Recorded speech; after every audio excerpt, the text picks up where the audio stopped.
मैं बात कर रहा हूं आर्टिफिशियल इंटेलिजेंस की। इस एआई की क्रांति के युग में सर, जहां अमेरिका के पास अपना chat GPT, Gemini, Anthropic, Grok जैसे इंडिजीनियस मॉडल्स हैं, वहीं चाइना ने डीप सीक जैसा सबसे ज्यादा क्षमता वाला और सबसे कम लागत से बना एआई मॉडल तैयार कर लिया है। लेकिन इस एआई के युग में सर भारत कहां है? क्या भारत इस युग में पिछड़ता जा रहा है? क्या भारत अपना जनरेटिव एआई मॉडल नहीं बना पाएगा? वर्ष 2010 से लेकर 2022 के बीच में दुनिया में जितने एआई पेटेंट्स रजिस्टर हुए उसका 60% हिस्सा यूएस ने हासिल किया और 20% चाइना ने। दुनिया की 5वीं सबसे बड़ी अर्थव्यवस्था भारत ने मात्र आधा प्रतिशत ही हासिल किया।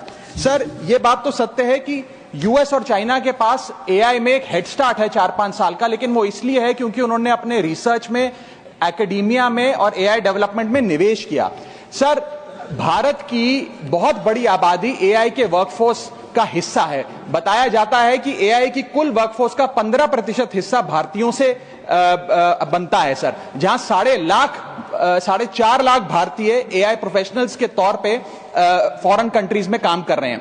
Sir, India ranks 3rd in highest penetration of AI skills. इसका मतलब यह है सर कि भारत के पास प्रतिभा भी है, मेहनती लोग भी हैं, ब्रेन पावर भी है, डिजिटल इकोनॉमी भी है और 90 करोड़ से ज्यादा इंटरनेट यूजर्स भी हैं। लेकिन फिर भी कहीं ना कहीं आज भारत एआई का कंज्यूमर बन गया है, एआई का प्रोड्यूसर नहीं बन पा रहा।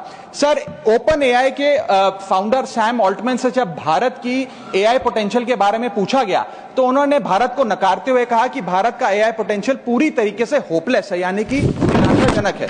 आज समय आ गया सर कि हम उन्हें जवाब दें और भारत इस एआई के युग में एआई प्रोड्यूसर बने, ना कि एआई कंज्यूमर। इसके लिए सर कई कदम उठाने होंगे। सबसे पहले हमें इंडिजीनियस एआई चिप्स बनाने होंगे, इंडिजीनियस चिप मैन्युफैक्चरिंग भारत में इजाद करनी होगी। इसी के साथ साथ सर हमें एक डेडिकेटेड एआई इंफ्रा फंड तैयार करना होगा, एआई रिसर्च ग्रांट्स देने होंगे, एआई टैक्स ब्रेक्स देने होंगे और टैलेंट माइग्रेशन रोकना होगा ताकि भारत का टॉप टियर एआई टैलेंट और देशों में जाकर काम ना करे बल्कि भारत में काम करे।